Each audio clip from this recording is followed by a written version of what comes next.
In today's episode, we're diving into the most horrifying circus animal attacks ever recorded.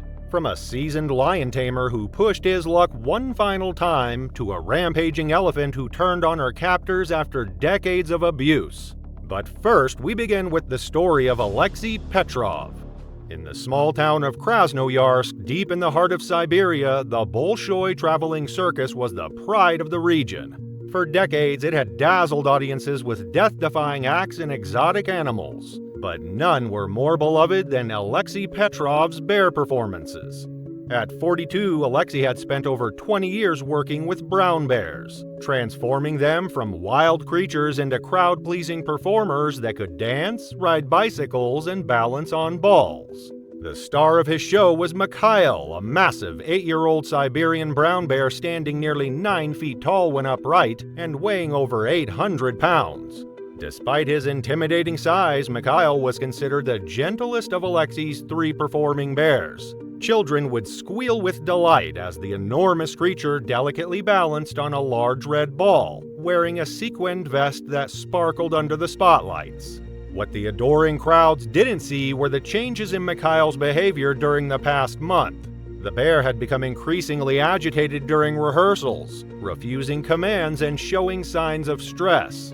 Several handlers had reported concerns to management, noting how Mikhail would pace in his cage for hours, occasionally swatting at anyone who approached. The circus veterinarian had suggested removing Mikhail from performances temporarily. But with ticket sales at an all-time high and a special performance scheduled for the regional governor, management pressured Alexei to continue. They reminded him that Mikhail had been performing since he was a cub and had never caused serious problems before. On the evening of November 12, 2014, the circus tent pulsed with life, packed with over 800 eager spectators. The air was thick with the mingling scents of sawdust, popcorn, and the faint metallic tang of animal musk. Children fidgeted in their seats, their faces sticky with cotton candy, while parents murmured to one another, occasionally glancing at their watches. A sense of anticipation hung over the crowd, crackling like static electricity. Backstage, Alexei adjusted the cuffs of his signature red coat, smoothing out invisible wrinkles with steady hands. His face bore the practiced ease of a seasoned performer, but beneath the facade, his heart drummed a warning against his ribs.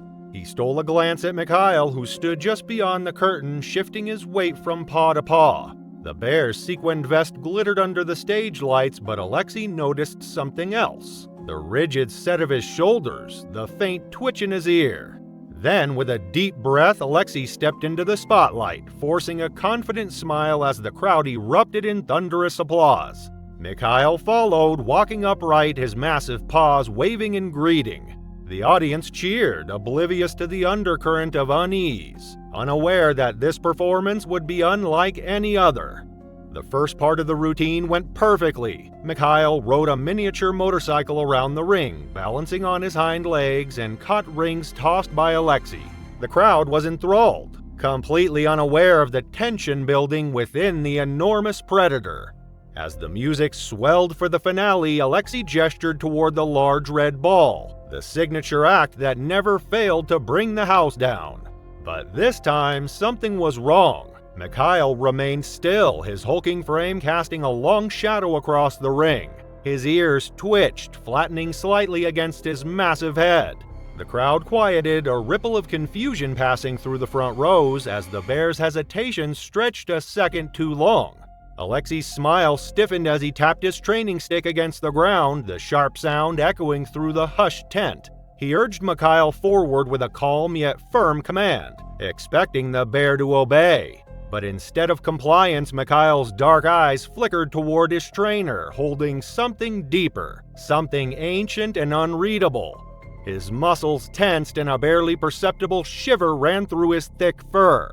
Still, the show had to go on. With deliberate slowness, Mikhail climbed onto the ball, his enormous paws pressing into its surface. He wobbled, struggling to find his balance, a sight so uncharacteristic that a nervous chuckle rippled through the audience. But before Alexei could issue another cue, everything unraveled.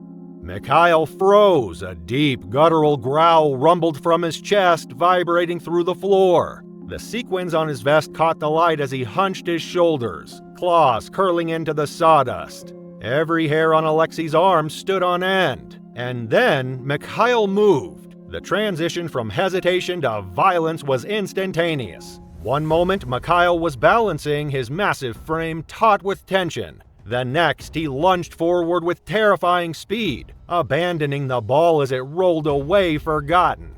The audience barely had time to register the shift before the air split with a sound both sickening and unmistakable. Flesh meeting raw, unrelenting power. Alexei barely had time to react. The bear's paw struck his chest like a battering ram, sending him sprawling backward with a brutal crack. A gasp rippled through the crowd, but before anyone could scream, Mikhail was on him. Pinned beneath 800 pounds of muscle and instinct, Alexei wheezed, his breath forced from his lungs in ragged gasps. The bear's hot breath fanned across his face, thick with the scent of raw meat and sawdust. Alexei raised a trembling hand, mouthing a desperate command, one that had worked countless times before. But there was no recognition in Mikhail's eyes. Then came the bite. The bear's jaws clamped onto Alexei's shoulder, his teeth slicing through fabric, skin, and muscle in a single horrifying motion. A wet, tearing sound filled the tent, followed by a scream, one that didn't belong to the audience but to the man who had spent decades believing he understood the beast before him. Panic erupted in the stands. Parents clutched their children, scrambling for the exits as security hesitated, their tranquilizer guns raised but fingers frozen on the triggers. The circus band had long stopped playing, leaving only the sounds of horror, screams, the frantic scuffling of feet, and Mikhail's deep, guttural growls. By the time the tranquilizer dart finally struck, it was too late. The sawdust beneath Alexei darkened with spreading crimson, pooling around the sequined vest he had so carefully fastened onto his star performer just moments before. Mikhail swayed, his body finally succumbing to the sedative, but the damage was done.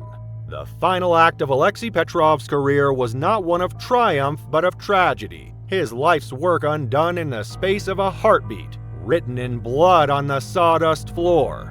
In the days following the tragedy, investigations revealed a pattern of neglect within the circus. Mikhail and the other bears had been kept in cages barely large enough for them to turn around. Their diet had been restricted to keep them dependent on treats during performances, and there were reports of physical punishment during training sessions. Animal welfare organizations seized upon the incident to call for a ban on wild animals in circuses. The regional government, embarrassed by the tragedy that had occurred during what was supposed to be a showcase event, quickly passed regulations prohibiting bear performances. Mikhail was eventually transferred to a wildlife sanctuary in the Siberian wilderness, where experts worked to rehabilitate him. Though he could never be fully released into the wild after a lifetime in captivity, he would at least live out his days with more space and dignity than he had known in the circus. For the residents of Krasnoyarsk, the memory of that night lingered long after the circus tent was dismantled. Children who had once begged to see the dancing bears now had nightmares about them. The wonder of the circus had been permanently tainted by the reality that wild animals, no matter how well-trained they appear, remain unpredictable forces of nature. Alexei Petrov's death served as a grim reminder that attempting to control these powerful creatures for human entertainment often leads to tragedy. His final performance with Mikhail became a cautionary tale about the dangers of exploiting wild animals and ignoring their natural instincts. A lesson written in blood on the sawdust floor of a circus ring. But bears aren't the only circus predators capable of turning on their handlers. Thousands of miles away in a Florida circus ring, a legendary lion tamer would step back into the spotlight for one final performance, only to realize too late that the king of beasts answers to no one. For over 3 decades, Marco Valentini had been the undisputed star of the magnificent Mondial Circus. A legend, a spectacle, a man who seemed to possess an almost mystical bond with the most dangerous big cats in the world. Across America, he was known as the Lion King, commanding 5 full-grown African lions through daring stunts that left audiences breathless. But even kings grow old. At 58, Marco was past his prime, though he refused to acknowledge it. His body bore the marks of a life spent inches from death. His weathered face, deeply lined from years under the harsh circus lights, was framed by a jagged scar that stretched from his left eye to his jaw, a brutal souvenir from an early career mistake. Yet, in the posters, in the flashing cameras, in the eyes of the crowd, he was still Marco Valentini, the unbreakable beast tamer. The times were changing, and so was the world's view of men like him. The golden age of animal acts was fading under a tide of controversy, and yet, wherever the circus traveled, Marco's show remained the centerpiece. And at the heart of it all was Rex. Rex was magnificent, a 550-pound powerhouse. His mane dark as midnight, his amber eyes cold and unreadable. He was the face of the circus, his image plastered across billboards, flyers, and every piece of merchandise the magnificent Mondial could sell. But behind the scenes, the lion that had once been Marco's greatest triumph was turning into his greatest threat.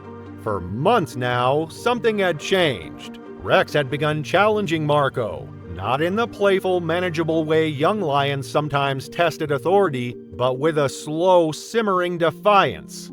In training sessions, his movements were delayed, his growls deeper, his eyes filled with something Marco had not seen in years. Twice in the past month, handlers had been forced to intervene when Rex refused to back down, his posture rigid, his tail flicking in warning.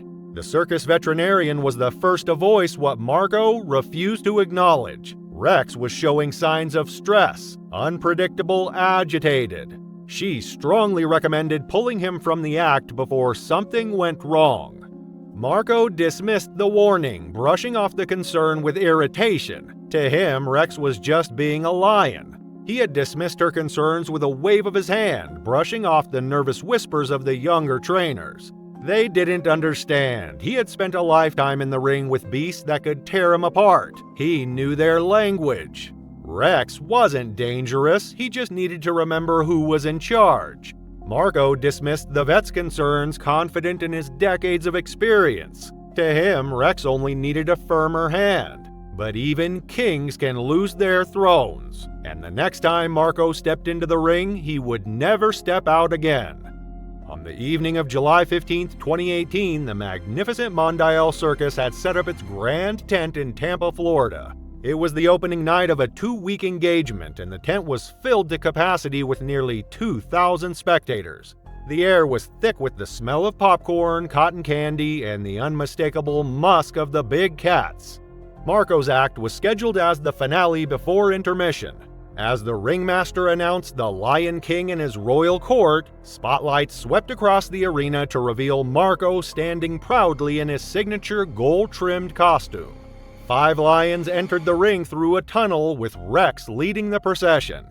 The first half of the performance unfolded like a well-rehearsed symphony, every movement choreographed to perfection. The lions leaped effortlessly through the rings of fire, their sleek muscles rippling under the blinding stage lights. They balanced on towering pedestals, roared on command, and moved in eerie synchronization, a testament to Marco's legendary control. The crowd was mesmerized, entranced by the display of raw power and calculated risk. When the 4 lions took their designated places on the elevated platforms, framing the ring like statues of ancient gods, the atmosphere was electric. Anticipation crackled in the air. It was time for the grand finale, Marco's most dangerous, most awe-inspiring stunt, the act that had cemented his legacy. The one where he placed his head inside the jaws of Rex. As Marco signaled for the final act, Rex rose to his full height, nearly 10 feet of sheer muscle and untamed power. His mane, thick and wild, framed his face like the crown of a king reclaiming his throne. But something was wrong. His tail flicked, a warning. His ears pressed back, a threat. The powerful muscles beneath his tawny coat tensed like coiled steel. His breathing deeper, slower. The crowd saw none of this, but Marco did. For a fleeting second, a shadow of doubt passed over his face, a brief hesitation, the slightest pause. But he was Marco Valentini, and Marco Valentini did not falter. He lifted his arms in his signature flourish, soaking in the waves of applause. And then, in a move that had been rehearsed hundreds of times before, he turned his back to Rex for just a moment, just long enough to bask in his audience's admiration. That moment was all it took. A deep, guttural snarl cut through the air like a blade. Before the sound even reached the back rows, Rex moved. It was a blur of raw primal instinct, the perfect predator striking with terrifying precision. The lion dropped to all fours in a single fluid motion and lunged. Marco never had a chance. The impact was devastating, the force of 550 pounds slamming into him like a wrecking ball. He was ripped off his feet, sent sprawling face down into the sawdust, the wind knocked from his lungs before he even realized what had happened. The crowd gasped, some still convinced this was part of the act. Then came the sound that silenced the world, a sickening crunch as Rex's massive jaws clamped down on the back of Marco's neck. A few people screamed, others sat frozen in horror, their minds struggling to process what they were witnessing. And then, just like that, the Lion King was no more. Marco's assistants rushed into the ring with fire extinguishers and electric prods, but their intervention only seemed to enrage Rex further. The other 4 lions, sensing the chaos, became agitated and began roaring and pacing on their platforms. As handlers attempted to drive Rex away from Marco, the lion dragged the tamer's limp body toward the center of the ring. With one powerful motion, Rex shook Marco like a rag doll, the sound of breaking bones audible even over the screams of the audience. Parents covered their children's eyes as security personnel evacuated the tent. Emergency responders waited at the perimeter, unable to enter, while Rex stood guard over Marco's body, challenging anyone who approached. It took nearly 20 minutes and multiple tranquilizer darts before Rex finally collapsed, allowing medical personnel to reach Marco. By then, it was far too late. Marco Valentini, the Lion King, had suffered catastrophic injuries to his spine and throat. He was pronounced dead at the scene, his final performance ending in a tragedy before a horrified audience. In the days following the attack, investigations revealed numerous safety violations within the magnificent Mondial Circus. Records showed that Rex had been involved in 3 previous incidents that had been covered up by management. Former employees came forward with stories of mistreatment and dangerous conditions for both animals and performers. Animal welfare organizations used the tragedy to push for legislation banning wild animal acts in circuses. Within months, Florida passed Marco's Law, prohibiting the use of big cats in traveling shows. The remaining lions from Marco's act, including Rex, were transferred to a sanctuary in Tennessee where they would live out their days without performing. The magnificent Mondial Circus never recovered from the incident. Attendance plummeted, and within a year, the once prestigious show closed permanently. The iconic red and gold tent that had housed generations of performers was sold at auction, marking the end of an era. Marco Valentini had spent his life commanding the respect of the world's most dangerous predators, but in the end, it was Rex who delivered the final verdict. A brutal reminder that the king of the jungle will always be more powerful than any self-proclaimed Lion King. But not all circus tragedies happen in the ring. In Argentina, behind the faded curtains of a struggling family circus, a 30-year-old captive elephant was about to break free, leaving behind a trail of destruction no one would ever forget. The Circo Magnifico Rojas had been a fixture in Argentina's entertainment landscape for over 50 years. Founded by the patriarch of the Rojas family in the 1970s, it had passed to his sons Alejandro and Diego, who had transformed it into one of the most profitable traveling shows in South America. Their main attraction, the one that drew crowds from miles away, was Mara, a massive Asian elephant who had been with the circus for nearly 30 years.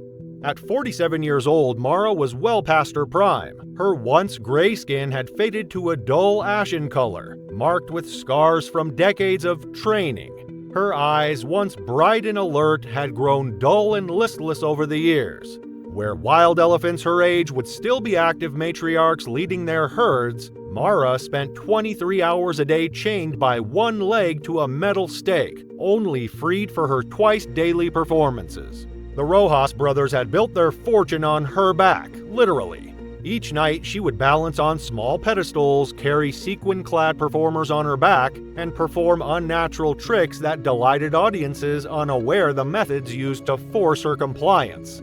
Behind the colorful curtains, the brothers ruled with iron fists and sharp bullhooks, instruments designed to cause pain and fear in equal measure. On the night of March 17, 2011, the Circo Magnifico was preparing to move from Buenos Aires to Cordoba. Dark clouds had been gathering all afternoon, and by evening, the first rumbles of thunder echoed across the sky. The final performance had ended early due to the approaching storm, and the crew worked frantically to dismantle the tent and load equipment before the downpour began. Alejandro Rojas, the elder brother at 58, supervised the operation with his characteristic impatience. His weathered face, creased from years of sun exposure and perpetual frowning, grew increasingly tense as the wind picked up. Diego, 3 years younger but looking much older due to decades of hard drinking, was tasked with preparing Mara for transport. The elephant transport cage, a rusting metal container barely large enough for Mara to stand in, waited by the loading ramp. It was a contraption she had entered thousands of times before, but tonight something was different. Perhaps it was the electricity in the air from the approaching storm, or perhaps it was something deeper, a culmination of decades of suffering reaching a breaking point.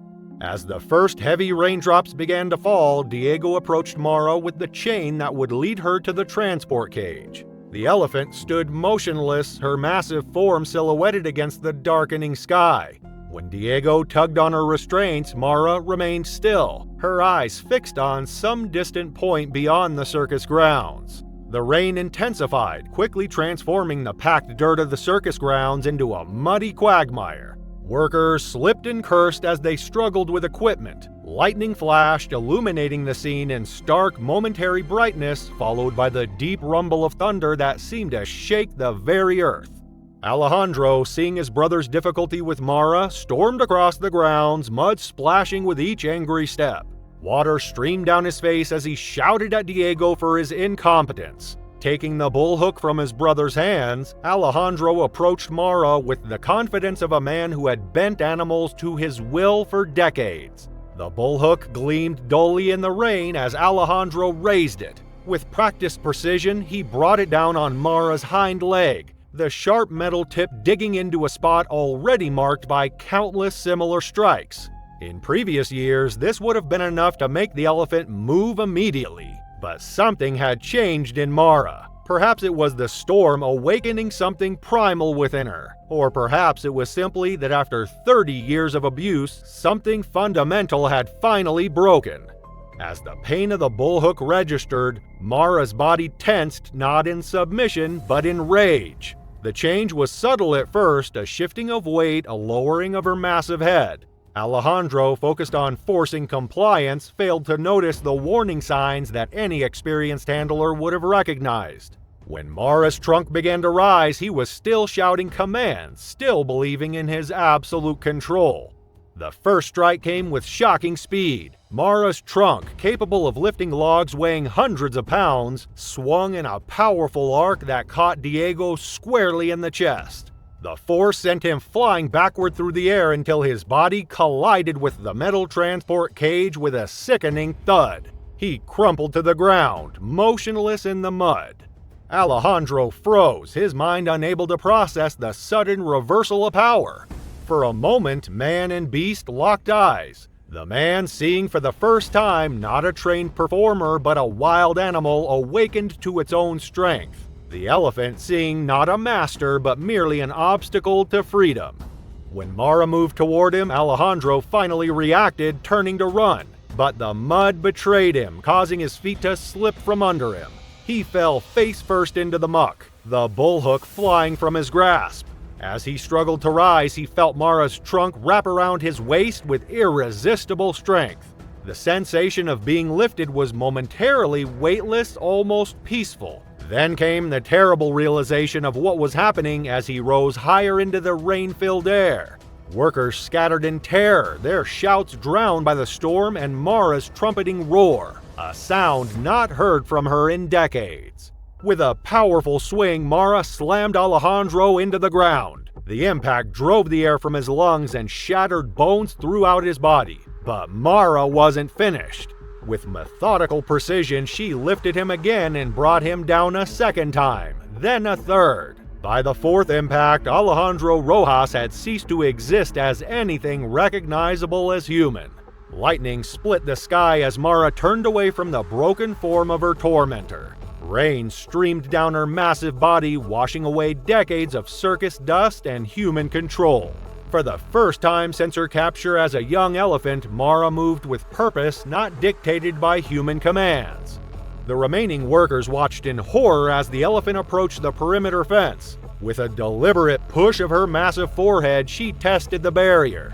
The fence, designed to keep people out rather than elephants in, groaned under the pressure. A second push bent the metal posts. The third broke them entirely. As Mara stepped through the gap she had created, a strange calm seemed to descend. The storm continued to rage, but there was something almost peaceful in the sight of the massive creature walking away from her prison, each step taking her further from a life of captivity. No one attempted to follow her into the storm. Those who had witnessed the fate of the Rojas brothers had no desire to share it. By morning, when authorities arrived, they found a circus in ruins, equipment scattered by the storm, a transport cage stained with blood, and the broken bodies of the once feared brothers.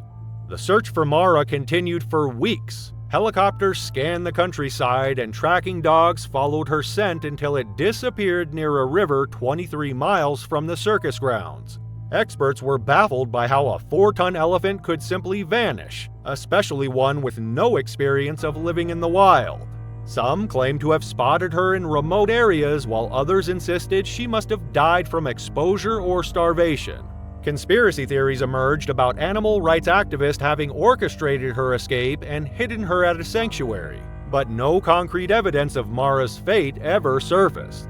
The Circo Magnifico Rojas never recovered from that night. With its owners dead and its star attraction gone, the remaining performers and crew scattered to other shows. The equipment was sold at auction, the animals distributed to other circuses, or in some cases, to sanctuaries.